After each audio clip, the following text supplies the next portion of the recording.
ಶ್ರೀ ಗುರುಭ್ಯೋ ನಮಃ. ಓಂ ನಮೋ ಭಗವತೆ ರುದ್ರಾಯ.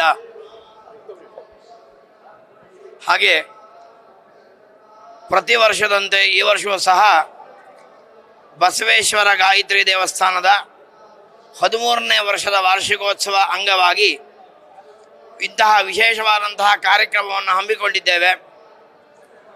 ಈ ಪ್ರತಿ ವರ್ಷವೂ ಕೂಡ ಒಂದೊಂದು ವೇದದ ಪಾರಾಯಣವನ್ನು ಮಾಡಿ, ಮೊದಲನೆಗೆ ಋಗ್ವೇದ ಪಾರಾಯಣ ಸಂಹಿತಾ ಪಾರಾಯಣವನ್ನು, ಯಜುರ್ವೇದ ಸಂಹಿತಾ ಪಾರಾಯಣವನ್ನು, ಸಾಮವೇದ ಸಂಹಿತಾ ಪಾರಾಯಣವನ್ನು, ಹಂಗೆ ಒಂದೊಂದು ವರ್ಷ ಒಂದೊಂದು ಸಂಹಿತಾ ಪಾರಾಯಣವನ್ನು ಮಾಡಿ ತರಂತರವಾಗಿ ಅಂತಿಮದಲ್ಲಿ ಭಗವಂತನಿಗೆ ಈಶ್ವರನಿಗೆ ಅಭಿಷೇಕವನ್ನು ಮಾಡಿ ಲೋಕವು ಎಲ್ಲ ಸುಭಿಕ್ಷವಾಗಲಿ ಎಂಬುದಾಗಿ ಪ್ರಾರ್ಥನೆ ಮಾಡ್ತಾ ಬಂದಿದ್ದೇವೆ. ಹೋದ ವರ್ಷ 12ನೇ ವರ್ಷ ವಿಜೃಂಭಣೆಯಿಂದ ಮಾಡಿ ಆ ಭಗವಂತನಿಗೆ ಸಮರ್ಪಣೆ ಮಾಡಿದ್ದೇವೆ. ಈ ವರ್ಷ 13ನೇ ವರ್ಷದ ಅಂಗವಾಗಿ ಲೋಕ ಕಲ್ಯಾಣಾರ್ಥವಾಗಿ ಮಹಾರುದ್ರ ಪುರಶ್ಚರಣ ಯಾಗವನ್ನು ಸನ್ಮಾನ್ಯ ಕುಪೇಂದ್ರ ರೆಡ್ಡಿ ಅವರು ಸಂಕಲ್ಪಿಸಿ ಮತ್ತು ಆಡಳಿತ ವರ್ಗದವರು ಸಂಕಲ್ಪಿಸಿ ಅರ್ಚಕರಾದಂತಹ ವೇದಬ್ರಹ್ಮಶ್ರೀ ರಾಘವೇಂದ್ರ ಉಪಾಧ್ಯಾಯರವರ ನೇತೃತ್ವದಲ್ಲಿ, ಹಾಗೆ ಉಜ್ಜಯಿನಿ ಮಹಾಕಾಲದ ಪ್ರಧಾನ ಅರ್ಚಕರಾದಂತಹ ರೂಪಂ ಜೋಶಿಯವರ ನೇತೃತ್ವದಲ್ಲಿ ಈ ಮಹಾರುದ್ರ ಪುರಶ್ಚರಣ ಯಾಗವನ್ನು ಹಮ್ಮಿಕೊಂಡಿದ್ದೇವೆ. ಇದಕ್ಕಾಗಿ ಎಲ್ಲ ಋತ್ವಿಜರು ಕೂಡ ಒಳ್ಳೆಯ ಭಾವನೆಯಿಂದ ಆ ರುದ್ರ ಮಂತ್ರವನ್ನು ಪಠನ ಮಾಡ್ತಾ ಇದ್ದಾರೆ. ಯಾಕೆ ಕೇಳಿದರೆ, ಬರ್ತಾ ಇರುವಂತಹ ಕಾಲದಲ್ಲಿ ಕ್ಷಾಮ ಡಾಮರಗಳು ಬರ್ತಾ ಇದ್ದಾವೆ, ಹಸಿವು ಬಾಯಾರಿಕೆಗಳು ಜಾಸ್ತಿ ಆಗ್ತಾ ಇದೆ, ಮಳೆ ಕಡಿಮೆ ಆಗ್ತಾ ಇದೆ. ಈ ದೇಶದಲ್ಲಿ ಎಲ್ಲರೂ ಪರಸ್ಪರವಾದಂತಹ ದ್ವೇಷದಿಂದ ಭಾವನೆಯನ್ನು ಉಂಟಾಗ್ತಾ ಇದ್ದಾರೆ. ಹಾಗಾಗಿ ಸರ್ವರೂ ಸುಭಿಕ್ಷವಾಗಿ ಎಲ್ಲರೂ ಕೂಡ ಕ್ಷೇಮದಿಂದ ಇರಲಿ. ಭಾರತವಾಗಲಿ ವಸುದೈವ ಕುಟುಂಬವೆಂಬಂತಹ ಒಂದು ನಾಣ್ಣುಡಿಯಂತೆ ಇಡೀ ಭೂಮಿಯ ಕ್ಷೇಮಕರವಾಗಿ ಎಲ್ಲರಿಗೂ ಕೂಡ ಸಕಾಲದಲ್ಲಿ ಮಳೆ ಬೆಳೆ ಆ ಧಾನ್ಯಗಳು ಸುಭಿಕ್ಷವಾಗಿ, ರೈತರು ಸೈನಿಕರು ಪ್ರತಿಯೊಬ್ಬ ವ್ಯಕ್ತಿಯೂ ಕೂಡ ಸುಖ ಶಾಂತಿ ನೆಮ್ಮದಿಯುತವಾಗಿ ಬದುಕುವಂತಾಗಲಿ ಎಂಬುದಾಗಿ ಈ ಮಹಾರುದ್ರ ಪುರಶ್ಚರಣ ಯಾಗದ ಉದ್ದೇಶವಾಗಿದೆ. ಮಹಾರುದ್ರ ಅಂದ್ರೆ ಏನು ಕೇಳಿದರೆ, ಆ ಎಲ್ಲ ವೇದಗಳಲ್ಲೂ ಕೂಡ ರುದ್ರ ಮಂತ್ರಗಳು ಇದ್ದಾವೆ.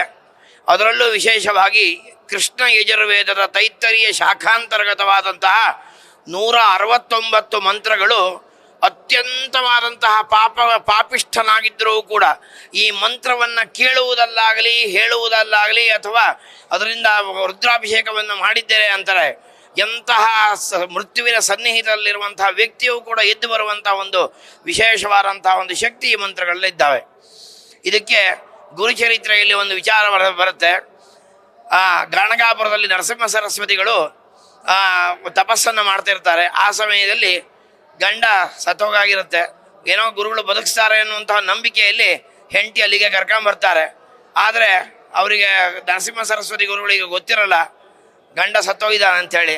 ಹೆಂಡತಿಗೆ ದೀರ್ಘ ಸುಮಂಗಲಿ ಭವ ಅಂಥೇಳಿ, ಅಷ್ಟಪುತ್ರವತಿ ಭವ ಎಂಬುದಾಗಿ ಆಶೀರ್ವಾದವನ್ನು ಮಾಡಿಬಿಡ್ತಾರೆ. ಆದರೆ ಗುರುಗಳಿಗೆ ಹೇಳ್ತಾರೆ, ಆ ಗಂಡ ಸತ್ತೋಗಾಗಿದೆ, ಇನ್ನೇನು ಮಾಡ್ತೀರಾ, ಅಷ್ಟ ಸುಮಂಗಲಿ ಹಿಂಗಾಗುತ್ತಾ ಅಂಥೇಳಿ. ಅವಾಗ ಕರ್ಕೊಂಬನ್ನಿ ನೋಡೋಣ, ಜೀವ ಎಷ್ಟೊತ್ತಿಗೆ ಹೋಗಿದೆ ನೋಡೋಣ ಅಂತ ಹೇಳ್ತಾರೆ. ಆವಾಗ ಆ ಈಶ್ವರನಿಗೆ ಅಭಿಷೇಕ ಮಾಡಿರುವಂಥ ರುದ್ರಾಭಿಷೇಕದ ತೀರ್ಥವನ್ನು ಅವನ ಶರೀರದ ಮೇಲೆ ಪ್ರೋಕ್ಷಣೆ ಮಾಡ್ತಾರಂತೆ. ಸತ್ತವನು ಮಲಗದವನು ಎದ್ದಂತೆ ಎದ್ದು ಬರ್ತಾನಂತೆ. ಇದೆಲ್ಲ ಆಶ್ಚರ್ಯವಾಯಿತು. ಇದೇನು ವಿಶೇಷತೆ ಅಂತ ಹೇಳಿದರೆ, ಹಾಗೆ ರುದ್ರ ಮಂತ್ರಗಳಿಗೆ, ರುದ್ರಾಕ್ಷಿಗೆ, ವಿಭೂತಿಗೆ ವಿಶೇಷವಾದಂತಹ ಸ್ಥಾನಮಾನವನ್ನು ಕೊಟ್ಟಿದ್ದಾರೆ. ಒಮ್ಮೆ ಹೇಳಿದ ರುದ್ರವನ್ನು ಏಕವಾರ ರುದ್ರ ಅಂತೇಳಿ 11 ಚಾಪ್ಟರ್ಸ್ ಇದ್ದಾವೆ, 11 ಅನುವಾಕಗಳು ಅಂತ ಹೇಳ್ತೇವೆ.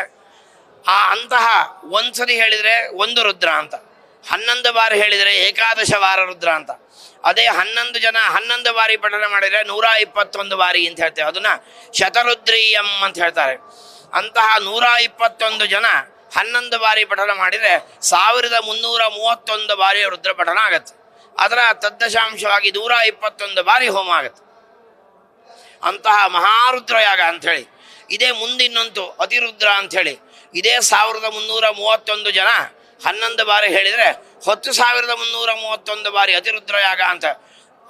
ಎಲ್ಲಿ ರುದ್ರ ಪಠನ ನಡೆಯುತ್ತೋ ಆ ಸುತ್ತಮುತ್ತ ಎಲ್ಲ ದೇಶಗಳಲ್ಲೂ ಕೂಡ ರಾಜ್ಯ ಸರಿಯಾದ ಕಾಲದಲ್ಲಿ ಮಳೆ ಬೆಳೆ ಚಳಿ ಎಲ್ಲವೂ ಕೂಡ ಸಕಾಲದಲ್ಲಿ ನಡೆಯುತ್ತೆ ಅನ್ನೋಂಥದ್ದು ನಮ್ಮ ಸಾಗರ ವಿಜಯನಗರ ವಿದ್ಯಾರಣ್ಯ ಮಹಾಸ್ವಾಮಿಗಳು ತಮ್ಮ ಭಾಷ್ಯದಲ್ಲಿ ಬರೆದಿದ್ದಾರೆ. ಆದಿಶಂಕರಾಚಾರ್ಯಗಳು ತನ್ನ ಭಾಷ್ಯದಲ್ಲಿ ಬರೆದಿದ್ದಾರೆ. ರುದ್ರ ಅನ್ನೋ ಶಬ್ದಕ್ಕೆ ಅರ್ಥ ರೋರೂಯಮಾಣ ದ್ರವತಿ ಎಂಬುದಾಗಿ. ಹಾಗೆ ಈ ಮಂತ್ರವನ್ನು ಕೇಳಿದರೆ ಎಂತಹ ಕೋಪಿಷ್ಠನಾದಂತಹ ರುದ್ರನೂ ಕೂಡ ಶಾಂತನಾಗಿ ಏನನ್ನ ಬೇಕೋ ಅದನ್ನು ಕೊಡ್ತಾನಂತೆ. ಇದಕ್ಕೆ ಶಿವಪುರಾಣದಲ್ಲಿ ಒಂದು ಕಥೆ ಇದೆ. ಹೀಗೆ ಎಲ್ಲ ದಕ್ಷ ಯಜ್ಞ ನಡೆಸುವಂಥ ಸಂದರ್ಭದಲ್ಲಿ ಈಶ್ವರನ ಪದವನ್ನು ವಿರಹಿತವಾದಂತಹ ಯಾಗವನ್ನು ಮಾಡ್ತಾನೆ. ಈಶ್ವರನ ಇಲ್ಲದಂತಹ ನಿರೀಶ್ವರ ಯಾಗ ಅಂತ ಹೇಳ್ತಾರೆ. ಪಾರ್ವತಿಗೆ ಸಿಟ್ಟು ಬರುತ್ತೆ. ತನ್ನ ಗಂಡ ಇಲ್ಲಿರುವಂತಹ ಯಾಗ ಏನು, ಯಾಕೆ ಅಳಿಯ ದಕ್ಷ ಪ್ರಜಾಪತಿನ ಅಳಿಯ ಶಿವ, ಅವನನ್ನೇ ಕರೆದಿರೋಣ. ಇಂತಹ ಸಂದರ್ಭದಲ್ಲಿ ಆದರೂ ತನ್ನ ತಂದೆಯ ಮನೆ ಇಲ್ವಾ ಅಂಥೇಳಿ ತಾಯಿ ಹೋಗ್ತಾಳಂತೆ ದಾಕ್ಷಾಯಿಣಿ. ಆದರೆ ಯಾರೂ ಅವಳನ್ನು ಮಾತಾಡಿಸುವುದಿಲ್ಲ. ಆವಾಗ ಆ ಅಗ್ನಿಕೊಂಡಕ್ಕೆ ತನ್ನ ಶರೀರವನ್ನು ಹಾರಿಕೊಂಡು ದಾರ ಮಾಡಿಕೊಳ್ತಾಳಂತೆ. ಇದನ್ನು ತಿಳಿದಂಥ ಶಿವ ತಾಂಡವ ನೃತ್ಯವನ್ನು ಮಾಡ್ತಾನಂತೆ. ತನ್ನ ತ್ರಿಶೂಲದಿಂದ ದಕ್ಷ ಯಜ್ಞನ ಶಿರವನ್ನು ಕಡಿತಾನಂತೆ.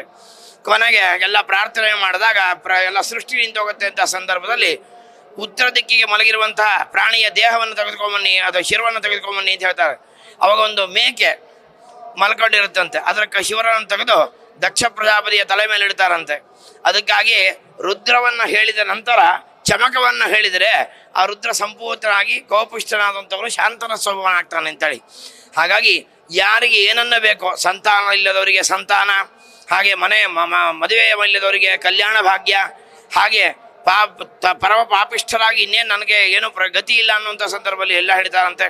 ರೋಗಮುಕ್ತರಾಗಿ ಈ ದೇಶವು ನಮ್ಮ ಧೀರೋದಾತ್ತ ನಾಯಕರೊಂದಿಗೆ ಈ ಮನೆಯಲ್ಲಿ, ಈ ಜನೆಯಲ್ಲಿ, ಕುಟುಂಬದಲ್ಲಿ ಎಲ್ಲರೂ ಕೂಡ ಲೋಕ ಸುಭಿಕ್ಷವಾಗಲಿ, ಶಾಂತಿ, ನೆಮ್ಮದಿ, ಸೌಖ್ಯ, ಸೌಹಾರ್ದ, ಸಹಬಾಳ್ವಿರುವಂತಹ ವಾತಾವರಣವನ್ನು, ಅವರವರು ಮಾಡುವಂಥ ಉದ್ಯೋಗದಲ್ಲಿ ಯಾವುದೇ ರೀತಿಯಾದಂಥ ವಂಚನೆ ಇಲ್ಲದೆ ತಮ್ಮ ಕೆಲಸವನ್ನು ಭಗವಂತನ ಕಾರ್ಯ ಎನ್ನುವಂತಹ ರೀತಿಯಲ್ಲಿ ಮಾಡಿಬಿಟ್ಟು ಆ ಭಗವಂತನಿಂದ ಬರುವಂತಹ ಪ್ರಸಾದ ರೂಪವಂತಹ ಏನು ನಾವು ಪೇಮೆಂಟ್ ಸ್ಯಾಲ್ರಿ ಅಂತ ಹೇಳ್ತೀವೋ ಅದನ್ನು ತೆಗೆದುಕೊಂಡು ಜೀವನವನ್ನು ಸುಖವಾಗಿ ನಡೆಸ್ಕೊಳ್ತಾಳ. ಎಲ್ಲರಿಗೂ ಕೂಡ ಲೋಕಕ್ಕೆ ಕಲ್ಯಾಣವಾಗಲಿ ಅಂತ ಒಂದು ಮಹತ್ವದಂಥ ಉದ್ದೇಶದಿಂದ ನಮ್ಮ ಸನ್ಮಾನ್ಯ ಕುಪನ್ ರೆಡ್ಡಿ ಅವರು ಮತ್ತು ಆಡಳಿತ ವರ್ಗದವರು ಹಾಗೂ ಪರಮ ಶಿವನ ನಿಷ್ಠರಾದಂತಹ ಅರ್ಚಕರಾದಂತಹ ವೇದ ಬ್ರಹ್ಮಶ್ರೀ ರಾಘವೇಂದ್ರ ಉಪಾಧ್ಯಾಯರು ನಮ್ಮನ್ನೆಲ್ಲ ಕರೆಸಿ ಈ ಒಂದು ಯಾಗವನ್ನು ನಡೆಸ್ತಾ ಇದ್ದಾರೆ.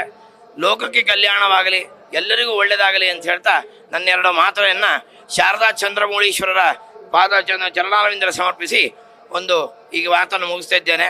ಜೊತೆಗೆ ಈ ಒಂದು ರುದ್ರ ಪಾರಾಯಣಕ್ಕೆ ಮಲ್ಲೇಶ್ವರಂ ಅವರ ಒಂದು ಭಕ್ತ ಬ್ರಾಹ್ಮಣ ವೃಂದ ಇದೆ.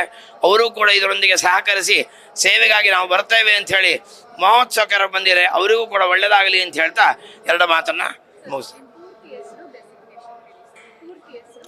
ನನ್ನ ಪೂರ್ಣ ಹೆಸರು ಡಾಕ್ಟರ್ ನಾಗರಾಜ ಸಾಮಕ್ SR ಎಂಬುದಾಗಿ. ಮೂಲ ನಮ್ಮದು ಶೃಂಗೇರಿ.